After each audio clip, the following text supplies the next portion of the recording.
birthday boy, my favorite brother. Happy birthday, Mel. First of all, I just want to honor our Heavenly Father. I want to thank Him for your life. I want to thank Him for carrying you through all the challenges and for fighting all your battles for you. I also want to thank you that I'm grateful to the Lord for giving you to me as my brother. You are a very loving person, very kind-hearted. You are a very prayerful man and God-fearing. You have been and you continue to be the source of strength for me, knowing that you're covering me and my family with prayers all the time. I know I can run to you always for help, for prayers, for advice, or for even just to pour my heart out to you without even passing judgment on me. Even my kids seek your counsel. You are trustworthy and dependable. You are kind and loving. Although when we were growing up, you were very strict. I remember that. But seriously, it's my prayer that you, Jen, Kaya, Ellie, and Judah will continue to grow deeper in your walk with the Lord. Be blessed with good health, meaningful wealth, peace, joy, love, and a very strong faith in the Lord. May the Lord grant you, Mel, the desires of your heart.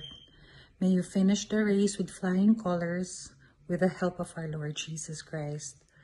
I'm so blessed to have you in my life. I love you always. God bless you and happy birthday. Yan. Happy birthday, BM Ramil.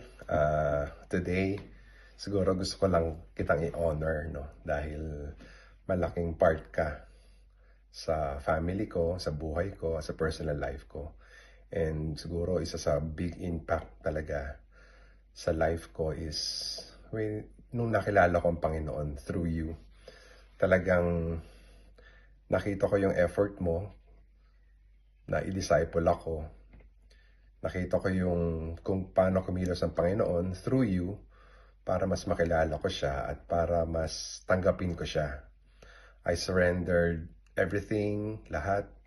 And ang laki na rin ng transformation ko from the time na dinisciple mo ako hanggang ngayon. And nagpapasalamat ako sa iyo dahil ginamit ka ng Panginoon as instrument para mas tumibay yung relationship ko sa Kanya. So, thank you for that.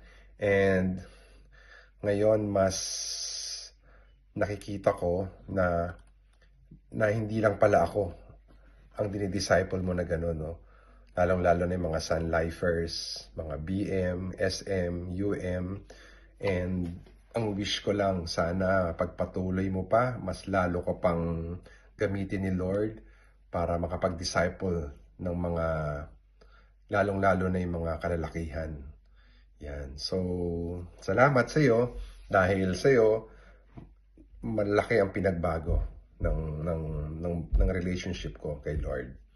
And also, through you, in-accept ko siya dahil nabaptize ako for the first time through Victory, and isa ka sa naging instrument. So, malaking impact yon sa buhay ko.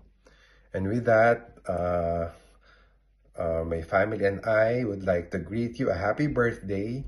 Our wish for you is sana mas umaba pa yung buhay mo, syempre. Mas maging healthy ka and mas makita mo pa yung mga future grandchildren mo. Sa gwapo ng mga anak mo, siguradong mas mas lalaki ang lahi ng mga gandola. So, good luck sa inyo ni Jen. Salamat sa lahat-lahat. So, happy birthday, Ramil. We love you.